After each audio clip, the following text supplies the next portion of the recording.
Selamat sore jemaat yang dikasih Tuhan.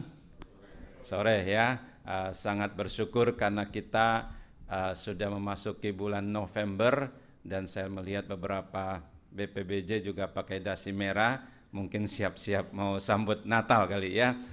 Saya hari ini lupa pakai dasi merah, jadi kalah saing dengan BPJ kayaknya. Sekalian, saya berharap kita bersukacita menyambut hari Natal yang sudah mendekat dan juga melihat anugerah Tuhan demi anugerah Tuhan yang menyertai kita sepanjang tahun ini, dan kita percaya kasih Tuhan itu tidak berkesudahan. Kasih Tuhan itu tidak pernah gagal. The unfailing love. Sekalian, mari kita membaca dari surat Efesus pasal yang ketiga. Sekalian, mari kita membuka surat Efesus pasal yang ketiga.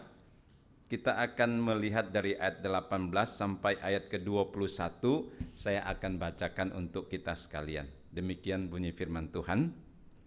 Efesus pasal yang ketiga mulai ayat yang ke-18 sampai 21. Aku berdoa supaya kamu bersama-sama dengan segala orang kudus dapat memahami betapa lebarnya dan panjangnya dan tingginya dan dalamnya kasih Kristus, dan dapat mengenal kasih itu sekalipun ia melampaui segala pengetahuan. Aku berdoa supaya kamu dipenuhi di dalam seluruh kepenuhan Allah, bagi Dialah yang dapat melakukan jauh lebih banyak daripada yang kita doakan atau pikirkan, seperti yang ternyata dari kuasa yang bekerja di dalam kita.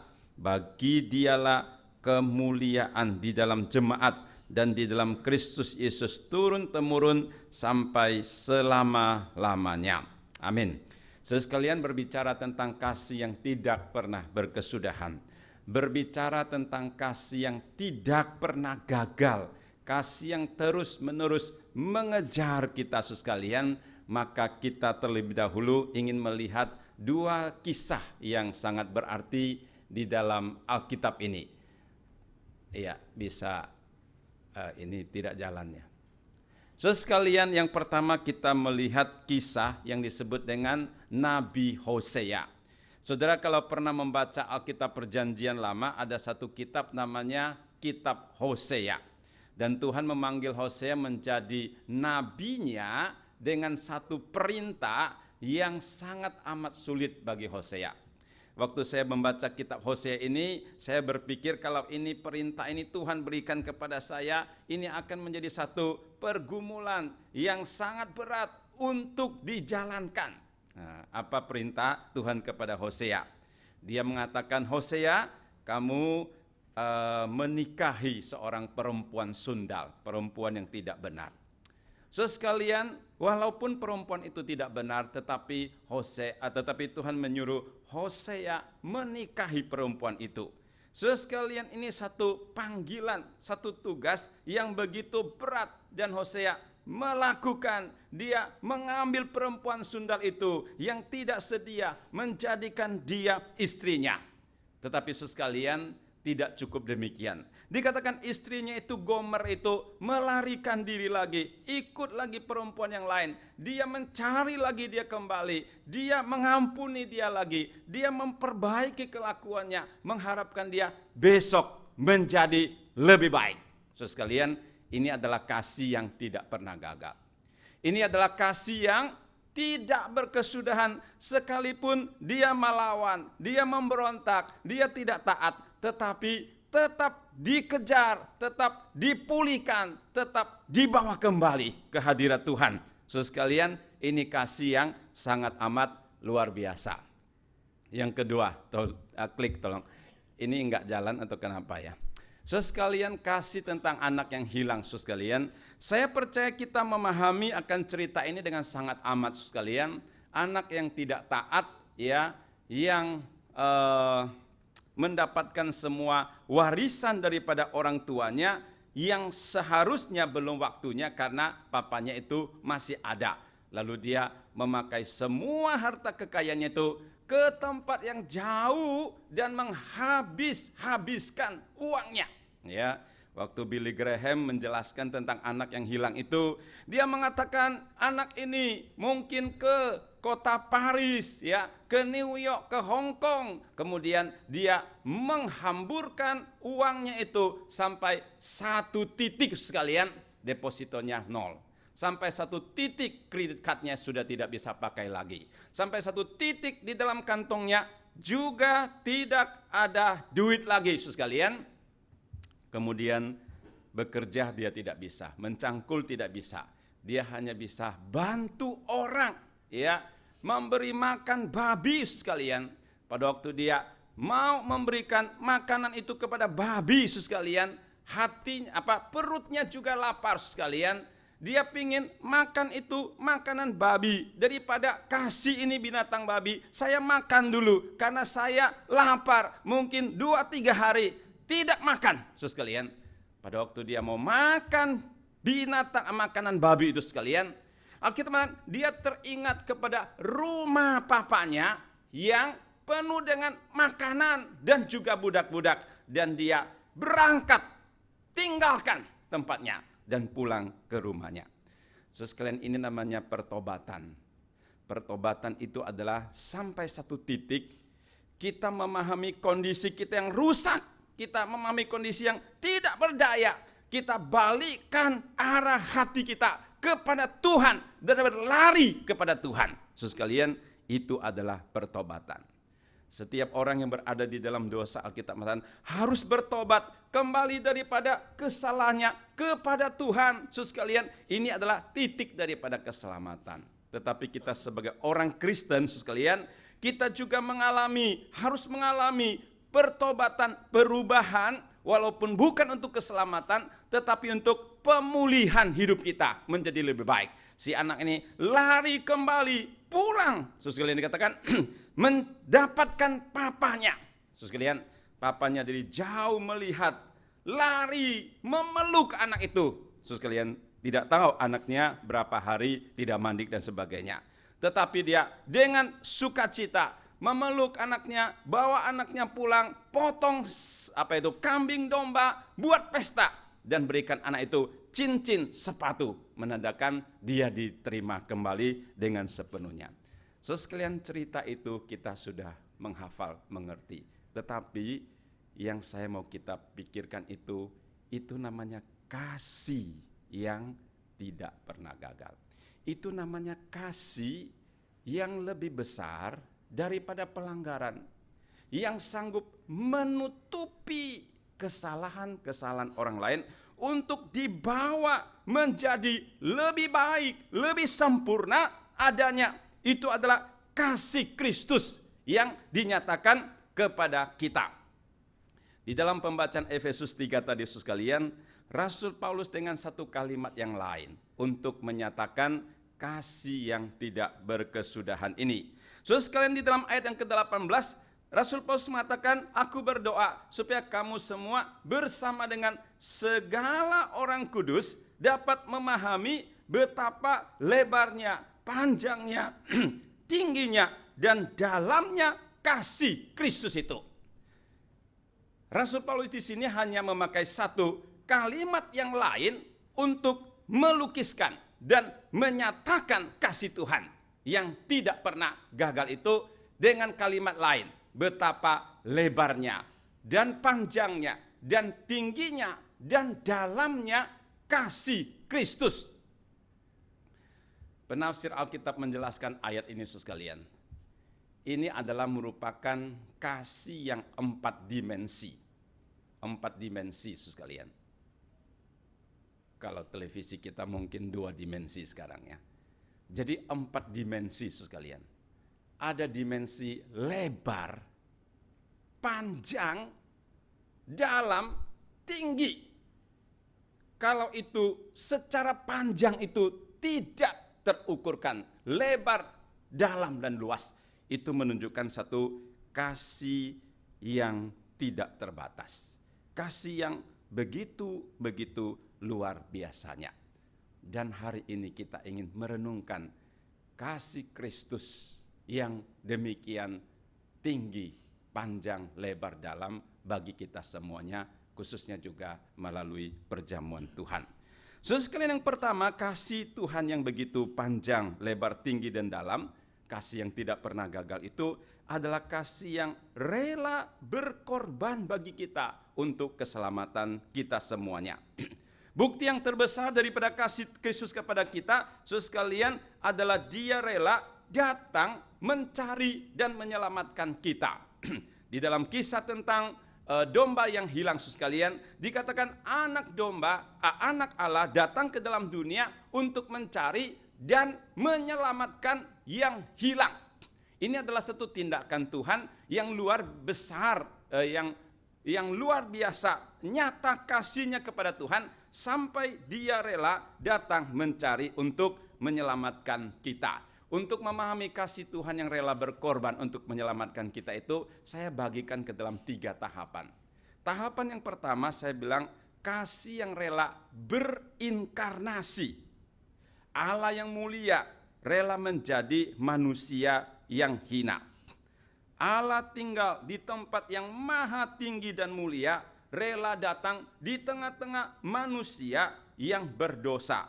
Ini adalah satu pengorbanan status. Ini adalah satu pengorbanan harga diri yang sangat amat luar biasa, yang tidak gampang kita lakukan. Waktu saya masih studi di Saat ya, sekarang juga masih sepertinya begitu. Jadi setiap tahun itu ada praktek 2 bulan ya. Kita semua mahasiswa diutus ke berbagai tempat. Waktu itu tingkat 1 belum ya. Jadi kalau misalkan kita masuk tingkat 1 itu kalau liburan 2 bulan itu namanya jaga kandang gitu ya. Kita jaga pintu ya, kemudian bersih-bersihkan kampus gitu ya. Nah, setelah tahun kedua itu baru diutus 2 bulan ke berbagai tempat. Nah, setelah selesai kuliah misalkan 4 tahun atau 5 tahun, kita akan ditetapkan untuk praktek 1 tahun. Nah, 1 tahun. Lalu kemudian praktek 1 tahun ada di mana? Nah, itu sekolah yang menentukan. Sekolah yang menentukan ya. 1 tahun. Jadi kan ada berbagai tempat yang diutus. Nah, salah satu tempat itu adalah di Papua. Ya, di Papua. Ada satu gereja Sorong namanya. Wah, kita berdoa ke Sorong atau enggak gitu ya. Nah, jadi hari ini nanti saya akan kenalkan guru Injil Excel ya.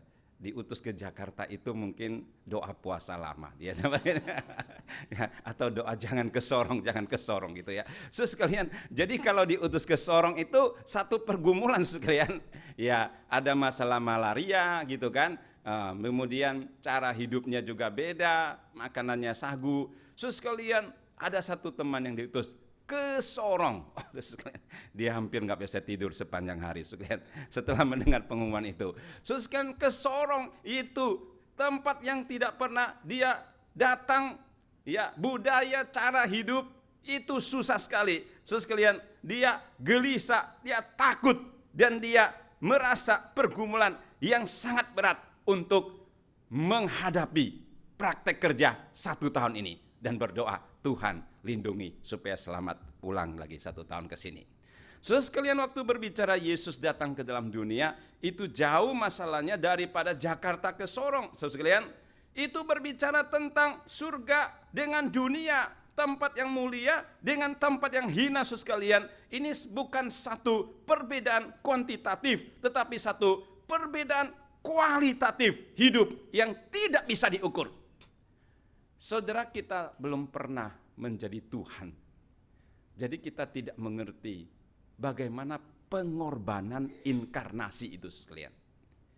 Kita itu hanya manusia dengan manusia. Artinya kita memahami manusia dipindahkan dari satu tempat ke tempat yang lain. Ada kesulitan, kita tahu. Tetapi bagaimana Allah rela dalam posisi status yang tinggi untuk menjadi manusia yang hina dan rendah. Sekalian, itu satu pengorbanan yang sangat amat besar.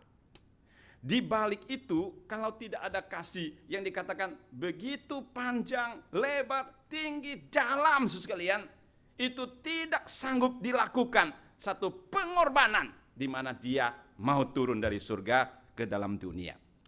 Pengorbanan kedua, dia datang bukan sebagai raja yang dilayani, duduk di kantor yang enak dan ber-AC, tetapi datang untuk melayani. Maka dikatakan sekalian, Anak Manusia Tuhan Yesus datang ke dalam dunia bukan untuk dilayani, tetapi untuk melayani. Ini juga harus menjadi filosofi hidup kita sebagai orang Kristen. Diselamatkan, diberikan segala berkat, bukan untuk kita dilayani, tetapi bisa melayani sesama sekalian. Dan hidup Yesus dibuktikan dengan cara hidup untuk melayani. Salah satu sekalian contoh, dia mencuci kaki murid-murid. Nah, beberapa hari yang lalu itu sekalian, waktu saya ikut kelas Lambda, itu dibahas juga tentang masalah Yesus cuci kaki murid-murid, menandakan dia itu rendah hati dan mau melayani Tuhan. Lalu kemudian di dalam diskusi itu, nah ini juga boleh diskusi ya, kalau boleh saudara juga sambil berpikir gitu ya. Nah, hari ini apakah masih kita perlu cuci kaki antar sesama? Ada gereja tertentu itu masih menjalankan prosesi cuci kaki ya, cuci kaki. Nah, lalu di dalam pertemuan kelas itu bertanya, kita ini sebenarnya masih perlu enggak cuci kaki antar sesama? Ada maknanya enggak? Nah, sekalian. Nah, kemudian saya juga terpikir, saya bilang, Pak, kalau waktu itu Yesus cuci kaki itu memang ada dua makna yang penting. Satu, waktu itu di zaman Israel, kaki itu memang kotor. Dia jalan dari satu tempat ke tempat lain itu, di padang gurun itu memang kotor. Dan sepatunya juga berbeda dengan sepatu kita ini. Nah, kalau sepatu kita ini keren sekarang ya, ada yang ikat sebagainya. Tapi di sana itu lebih terbuka. Jadi masuk ke rumah orang itu memang kakinya harus cuci, dibersihkan dulu. Jadi itu ada keperluan, ini makna satu, real. Ya, jadi Yesus benar membersihkan kaki murid yang kotor. Tetapi kedua, Yesus juga menunjukkan rendah hati mau melayani. Bayangkan, mencuci kaki yang kotor. Dia itu Tuhan, dia itu Allah yang mulia. Nah, bukankah itu satu sikap hidup yang luar biasa, yang harus kita contoh? Dia rela mencuci kaki. Nah, sekarang perlu nggak cuci kaki? Nah, saya bilang, Pak, saya usulkan sekarang majelis atau pemimpin gereja bukan cuci kaki, jadi tukang parkir. Saya bilang, tukang parkir untuk jemaat yang kalau mau datang. Ini lebih realistis, saya bilang. Maksudnya apa? Ya, maksudnya kita itu melayani sesuai dengan kebutuhan yang real dari jemaat sekalian. Hari ini kita mungkin nggak perlu cuci kaki ya. Kalau kaki kita dicuci di gereja mungkin kita merasa risih karena sudah bersih dan ditutup dengan berlapis-lapis gitu kan. Ada apa? Ada kaos kaki, ada sepatu yang tebal lagi gitu. Nggak perlu cuci lagi, beda dengan murid itu. Tetapi yang butuh apa? Sekarang banyak tempat gereja parkirnya itu nggak ada. Nah, kalau kita bisa jadi tukang parkir untuk jemaat, nah itu mungkin lebih berarti menunjukkan kepada satu pelayanan yang real dan ada maknanya. Tapi di atas semuanya itu yang mau kita tekankan itu adalah apa? Yesus datang berkorban dengan kasih untuk melayani kita. Dan kita yang sudah diselamatkan juga harus dengan cinta kasih Tuhan untuk saling bisa melayani sebagai wujud daripada kehidupan yang diperbaharui. Lalu yang ketiga, saudara sekalian, kasih Kristus yang rela berkorban pada tahap yang ketiga, yaitu sampai dia rela menderita dan mati di kayu salib. Ini merupakan puncak penderitaan, sekaligus juga merupakan puncak kasih Allah yang bisa dilihat oleh semua manusia, bahkan dari zaman ke zaman tidak berkesudahan kasih ini. Waktu Yesus dipaku di atas kayu salib, dia mengalami 3 jenis penderitaan. Satu, penderitaan secara fisik. Dia punya darah daging seperti kita. Waktu kena tusuk berdarah itu ada rasa sakitnya. Saudara sekalian, itu ada saudara sekalian. Itu pengalaman yang real, sakit secara fisik, jasmani. Hari ini Pak Effendi datang ke KU3 ya, luar biasa Pak. Kemarin saya baru besok Pak Effendi operasi usus buntu ya, operasi usus buntu. Ya. Pasti ada rasa sakitnya juga di black ya, walaupun di bios ya, tapi mungkin setelah itu ada rasa sakitnya. Sekalian, itu adalah fisik kita, jasmani sekalian. Waktu Yesus sekalian disalib lebih daripada sekedar ya operasi usus buntu, bahkan tangan kakinya, bahkan sampai di kepalanya mencucurkan darah, sampai kakinya saudara sekalian itu dipukul dengan cambuk. Itu satu penderitaan yang sangat amat besar, luar biasa. Dia yang mulia dijadikan hina, bahkan disiksa. Dan penderitaan secara jiwa. Karena semua orang berteriak, salibkan dia, salibkan dia, salibkan dia. Kalau di bawah salib ada 100 orang atau 200 orang, maka tidak ada satu orang pun yang membela dia. Enggak ada. Tidak ada orang mengangkat tangan, mengatakan Yesus tidak salah, dia melakukan kesembuhan, dia melakukan kebaikan. Enggak ada saudara sekalian. Pada hari ini, pengadilan negeri menghakimi orang yang membunuh. Ini membunuh benar-benar salah. Itu masih disertai apa? Pembelanya saudara sekalian. Itu luar biasa enggak? Itu udah tahu-tahu salah, masih ada orang membela untuk kesalahan ini. Tetapi Yesus tanpa salah disalibkan, tidak ada yang bela. Nah ini bayangkan. Yang ada itu adalah hujatan, yang ada itu adalah cemooh. Dan waktu mereka berteriak dengan keganasan dan kemarahan, disitulah ada satu penderitaan secara mental yang luar biasa. Dan waktu dia di atas kayu salib juga mengalami satu penderitaan rohani. Dia berkata, "Allahku, Allahku, mengapa engkau meninggalkan aku?" Dia menyebut Allah Bapa sebagai Bapanya. "Allahku, Allahku, mengapa engkau meninggalkan aku?" Nah kalimat ini saudara sekalian itu satu kalimat yang sangat tidak gampang untuk dijelaskan dari segi teologianya. Kenapa saudara sekalian? Karena Allah Tritunggal, Allah Bapa, Anak dan Putra, Allah Bapa, Anak dan Roh Kudus, Allah Tritunggal itu adalah Allah yang satu adanya di dalam kekekalan, satu sama di dalam kekudusan, kemuliaan, kedudukannya itu sama dan tidak bisa dipisahkan. Tidak bisa dipisahkan. Tetapi kenapa waktu itu Yesus mengatakan, "Allahku, Allahku, mengapa engkau meninggalkan aku?" Nah itu berarti ada satu proses pemisahan antara Bapa dengan Anak. Nah sehingga penafsir Alkitab itu tidak berani sembarang menafsir ayat ini. Nah waktu Martin Luther menjelaskan ayat ini, dia mengatakan ayat ini hanya bisa dipahami dalam arti Yesus sedang menanggung dosa seluruh umat manusia. Murka Allah, hukuman Allah ditimpa di dalam dirinya sehingga hukuman Allah itu memisahkan dia dengan Bapa di dalam satu saat di dalam menanggung dosa. Itu satu penderitaan yang luar biasa. Itu disebut dengan kasih yang begitu panjang, lebar, tinggi, dalam, ya, kasih yang tidak pernah berkesudahan. Poin yang kedua, saudara sekalian, poin yang kedua, tolong klipnya.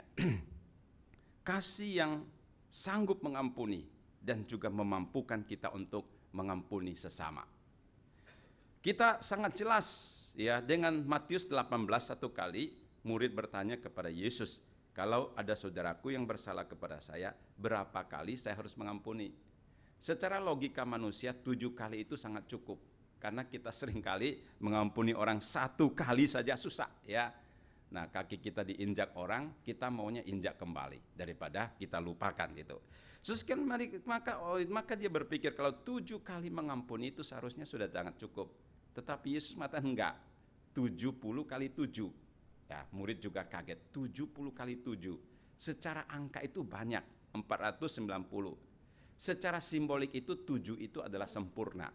Jadi Yesus mengajarkan mengampuni secara tuntas sempurna dan berulang-ulang kali. Seperti Allah Bapa mengasihi kita. Saudara sekalian, ini ada apa di sini? Saudara sekalian, kalau Tuhan menetapkan jumlah pengampunan kepada kita, Misalkan Tuhan bilang, setiap orang yang ada di dalam dunia hanya mendapat jatah pengampunan 10.000 kali, gitu misalkan ya.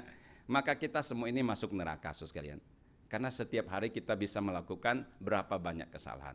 Itu artinya kita semua pasti tidak lulus. Tetapi kasih pengampunan Tuhan itu namanya unlimited. Walaupun berulang-ulang, Dia tetap mengampuni. Nah, itu namanya kasih yang unfailing, yang tidak gagal itu. Kalau Dia batasi, kita pasti gagal semua.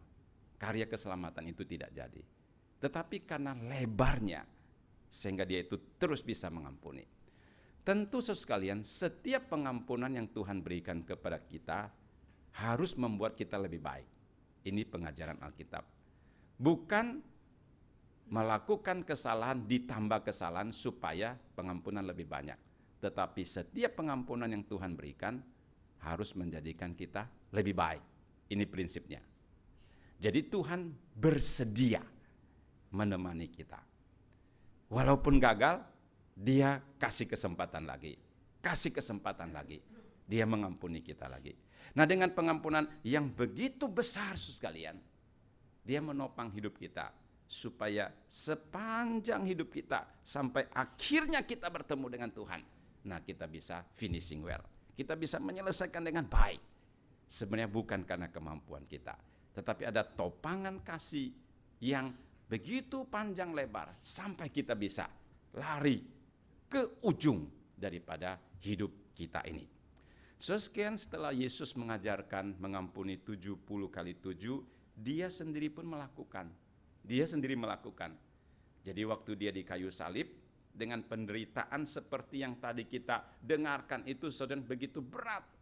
Di tengah-tengah penderitaan begitu berat, Dia berkata apa? Bapa, ampunilah mereka, karena mereka tidak tahu apa yang mereka lakukan.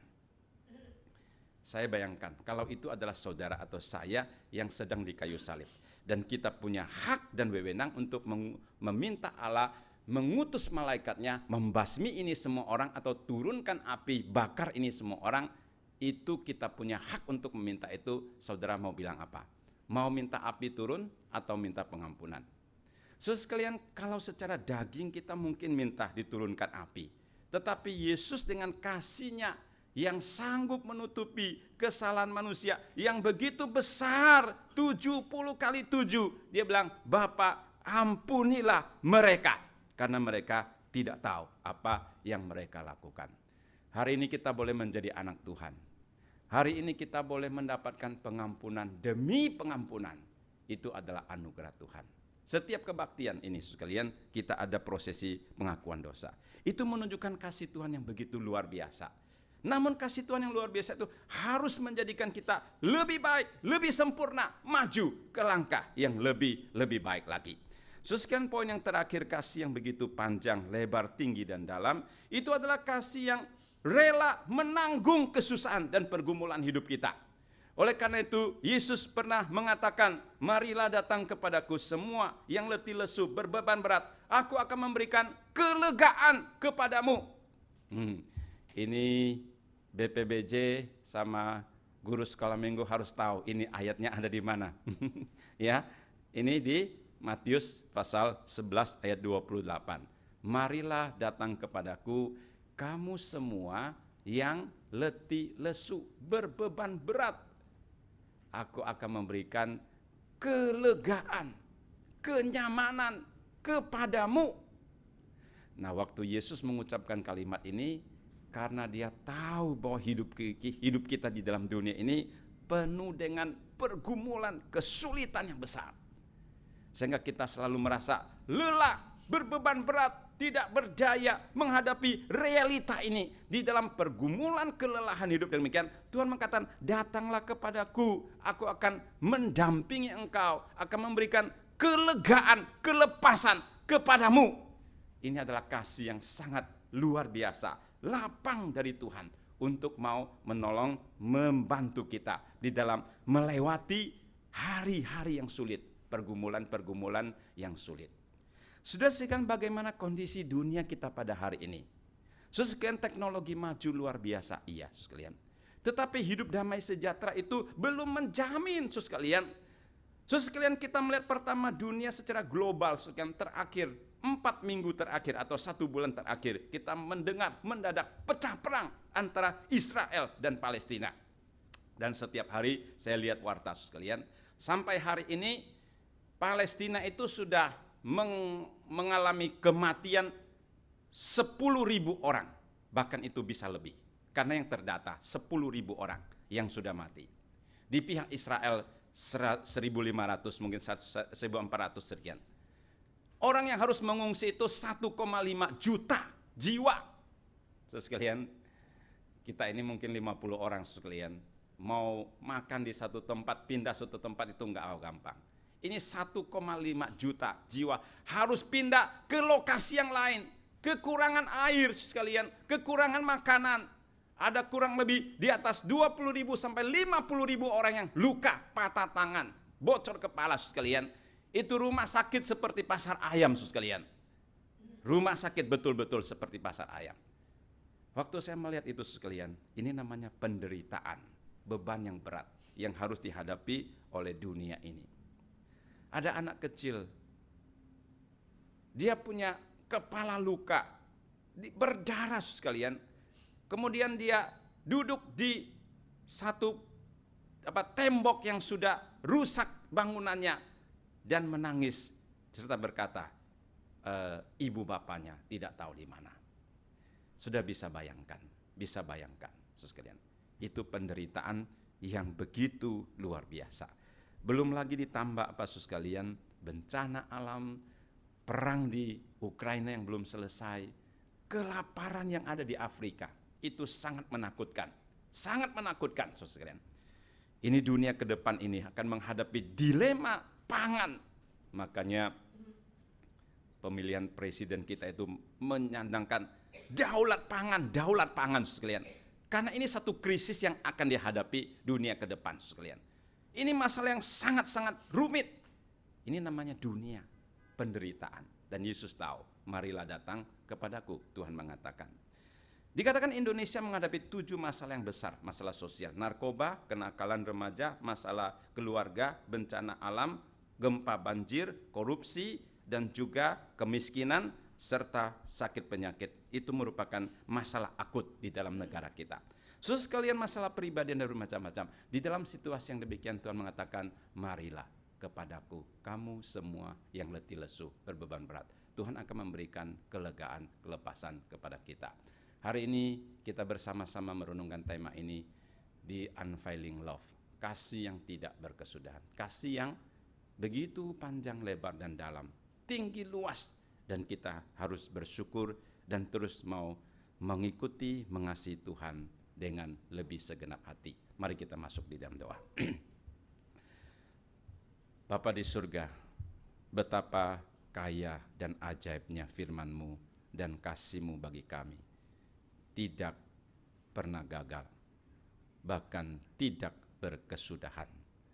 Tolonglah kami bisa bertumbuh di dalam kasih-Mu dan saling mengasihi satu dengan yang lain dengan segenap hati.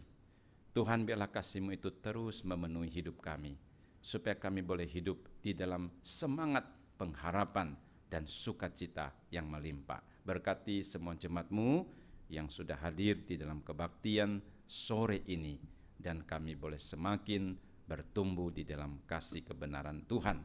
Dengarlah doa kami Tuhan, di dalam nama Tuhan Yesus Kristus kami berdoa. Amin.